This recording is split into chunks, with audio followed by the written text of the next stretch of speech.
شروع اللہ کے نام سے جو بڑا مہربان نہایت رحم والا ہے۔ کیا تم نے ان لوگوں کو نہیں دیکھا جو خدا کی آیتوں میں جھگڑتے ہیں؟ یہ کہاں بھٹک رہے ہیں؟ جن لوگوں نے کتاب خدا کو اور جو کچھ ہم نے اپنے پیغمبروں کو دے کر بھیجا اس کو جھٹلایا، وہ ان قریب معلوم کر لیں گے، جبکہ ان کی گردنوں میں طوق اور زنجیریں ہوں گی اور گھسیٹے جائیں گے، یعنی کھولتے ہوئے پانی میں، پھر آگ میں جھونک دیے جائیں گے۔ پھر ان سے کہا جائے گا کہ وہ کہاں ہیں جن کو تم خدا کے شریک بناتے تھے، یعنی غیر خدا؟ کہیں گے وہ تو ہم سے جاتے رہے، بلکہ ہم تو پہلے کسی چیز کو پکارتے ہی نہیں تھے۔ اسی طرح خدا کافروں کو گمراہ کرتا ہے۔ یہ اس کا بدلہ ہے کہ تم زمین میں حق کے بغیر یعنی اس کے خلاف خوش ہوا کرتے تھے، اور اس کی سزا ہے کہ اترایا کرتے تھے۔ اب جہنم کے دروازوں میں داخل ہو جاؤ، ہمیشہ اسی میں رہو گے، متکبروں کا کیا برا ٹھکانہ ہے۔ تو اے پیغمبر صلی اللہ علیہ وآلہ وسلم، صبر کرو، خدا کا وعدہ سچا ہے۔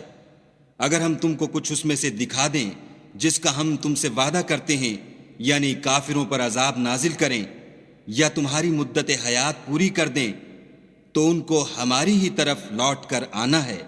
اور ہم نے تم سے پہلے بہت سے پیغمبر بھیجے، ان میں کچھ تو ایسے ہیں جن کے حالات تم سے بیان کر دیے ہیں، اور کچھ ایسے ہیں جن کے حالات بیان نہیں کیے، اور کسی پیغمبر کا مقدور نہ تھا کہ خدا کے حکم کے بغیر کوئی نشانی لائے۔ پھر جب خدا کا حکم آ پہنچا تو انصاف کے ساتھ فیصلہ کر دیا گیا، اور اہل باطل نقصان میں پڑ گئے۔ خدا ہی تو ہے جس نے تمہارے لیے چار پائے بنائے تاکہ ان میں سے بعض پر سوار ہو اور بعض کو تم کھاتے ہو، اور تمہارے لیے ان میں اور بھی فائدے ہیں، اور اس لیے بھی کہ کہیں جانے کی تمہارے دلوں میں جو حاجت ہو ان پر چڑھ کر وہاں پہنچ جاؤ، اور ان پر اور کشتیوں پر تم سوار ہوتے ہو، اور وہ تمہیں اپنی نشانیاں دکھاتا ہے، تو تم خدا کی کن کن نشانیوں کو نہ مانو گے؟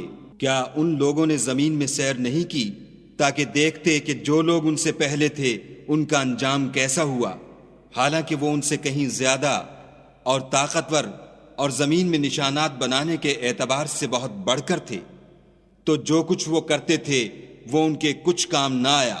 اور جب ان کے پیغمبر ان کے پاس کھلی نشانیاں لے کر آئے تو جو علم اپنے خیال میں ان کے پاس تھا اس پر اترانے لگے، اور جس چیز سے تمسخر کیا کرتے تھے اس نے ان کو آ گھیرا۔ پھر جب انہوں نے ہمارا عذاب دیکھ لیا تو کہنے لگے کہ ہم خدائے واحد پر ایمان لائے، اور جس چیز کو اس کے ساتھ شریک بناتے تھے اس سے نامعتقد ہوئے۔ لیکن جب وہ ہمارا عذاب دیکھ چکے اس وقت ان کے ایمان نے ان کو کچھ بھی فائدہ نہ دیا۔ یہ خدا کی عادت ہے جو اس کے بندوں کے بارے میں چلی آتی ہے، اور وہاں کافر گھاٹے میں پڑ کر رہ گئے۔